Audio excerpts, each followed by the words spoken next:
Brittany Clues here, week 3. I'm working on Shalise's images. This is cool because she's asking me some questions in this before I even get to the critique of the images. And it's talking a little bit about style. I'm going to go pull one of my articles I actually wrote on kind of finding a style for some magazine, and I'm going to post it in this forum for you guys to be able to read. Basically, here's what she's saying. She feels like her editing's all over the place. Oh, in case anybody didn't see the last videos, I'm getting over a cold, and so my voice is still not better, so I'm really sorry for my crappy voice. So what Shalise is saying is her editing is kind of all over the place. How do you find consistency in your work, even when the images are leaning one way or the other? Feel like 50 different people trapped in one's head. Bold, washed out, bright, dark, vintage, classic, everything. This is so common. I mean, I hope that you guys all maybe can relate to this a little bit. I can relate to it. I felt the same way. I remember when I was starting and I would, what I called blog stock, and I'd look at all these photographers and I'd be like, oh my gosh, I like black and white today. Ooh, I love this vintage craze. Oh, actually, it's funny. I didn't actually really even like ColourPop all that much.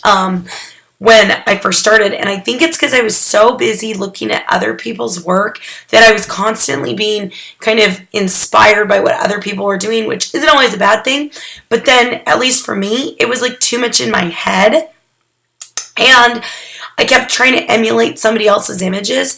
And the biggest thing about editing, which maybe you guys have already seen, is you may see somebody's images, and let's say they're all vintage and washed out and pretty, and then maybe they use a certain action or preset or something, and then you buy that action and you put it on your photos and it doesn't look the same, and you're like, what the heck? Why doesn't this look the same? Well, it really doesn't go back to the editing style as much as how are you taking the photo in the first place.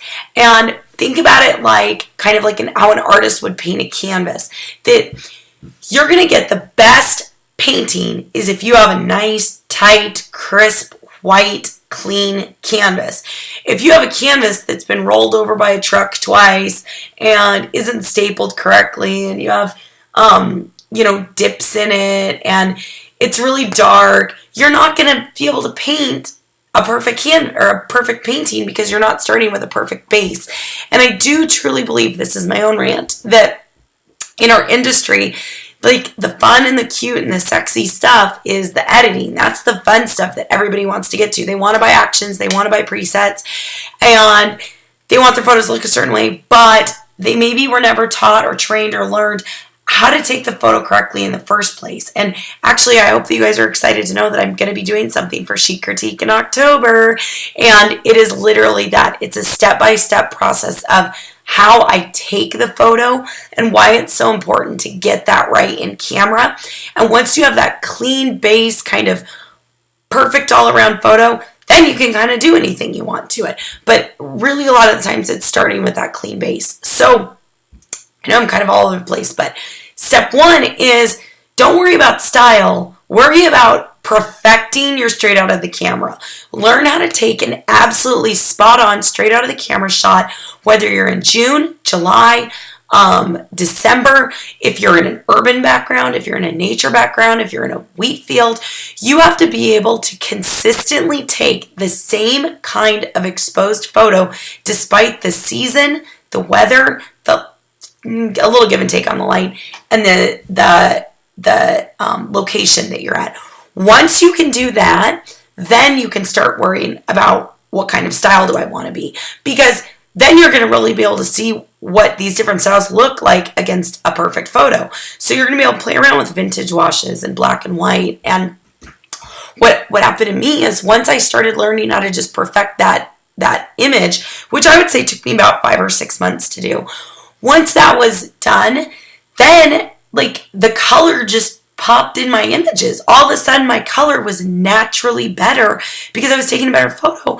And I was like, wow, I'm really drawn to the yellows and the greens, and I love the way that red on her shirt pops. And it's like, I want to be all about color. And so then when I started finding out, like, oh my gosh, I've actually done like interviews too about this. I'll have to try to dig them up to see if I can paste them in here before. They've been done with photo business tools, but oh, can I sneeze? Excuse me, sorry.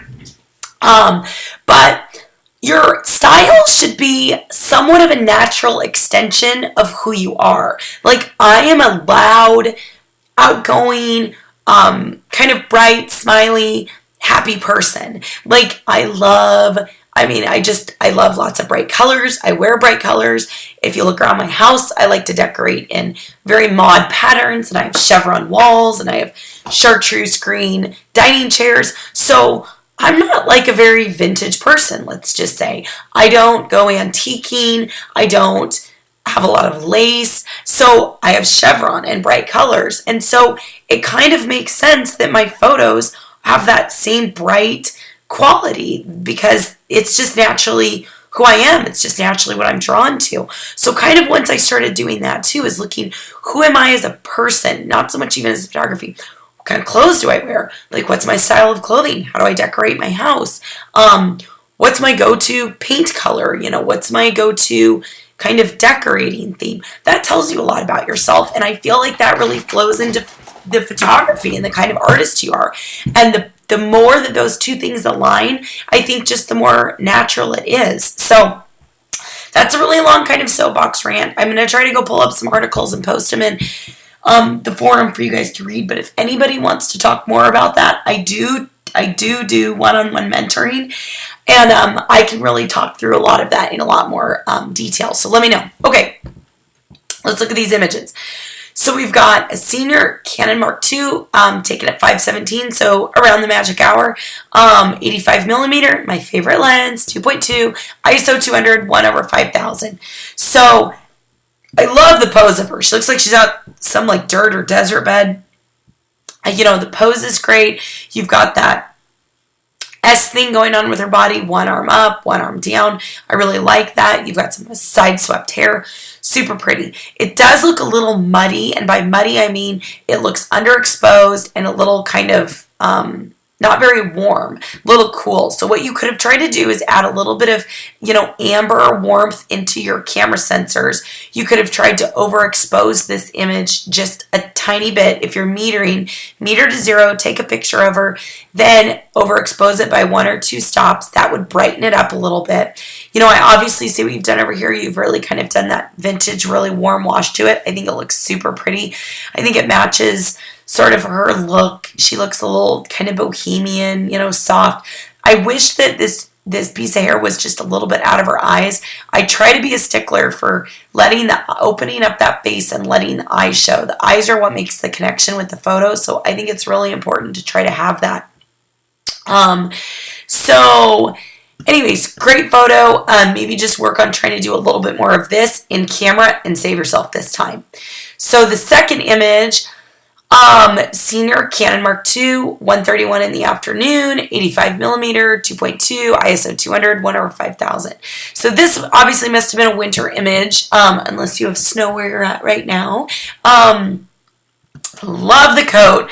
And she's got the kind of that red hair too. Can't really tell if it's the same girl or not. Kind of looks like same girl, but maybe not. Against the stark white, I think that's great. You've got her.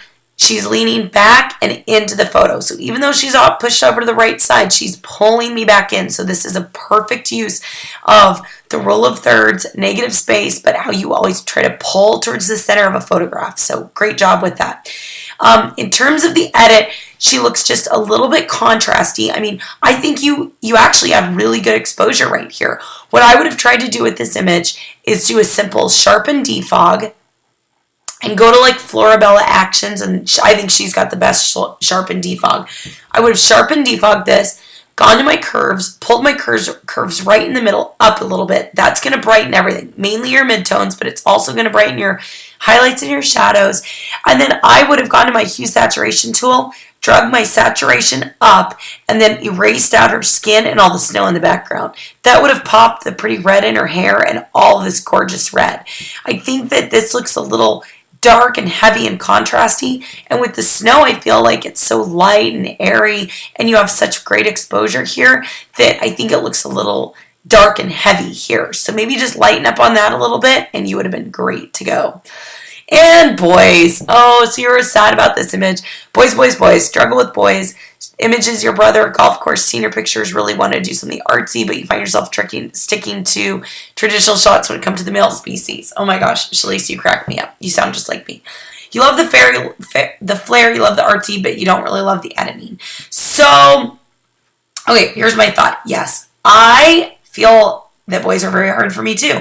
It comes back to that natural thing. Boys don't come very naturally to me. They just don't. I don't know if it's because I'm a girl and I know the way girls pose and stand. I rarely do boys because of this, and I typically send them to male photographers, and I'm thinking that just as girls are more comfortable with me, I think guys would be more comfortable with guys.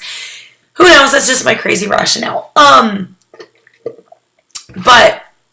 I love the artsy image here. One of the reasons why it's so dark is because you have so much light coming in, filling your sensor, that you don't have a really nice kind of tack sharp focus on him. So what you could have tried to do is move yourself more this way, so the sun's coming at more of an angle instead of you being directly on it, facing it head on. That would have probably allowed you to get a little bit sharper focus. But all that being said, and this, because you've got all the black, this little halo thing is kind of cool because it's coming from the sun.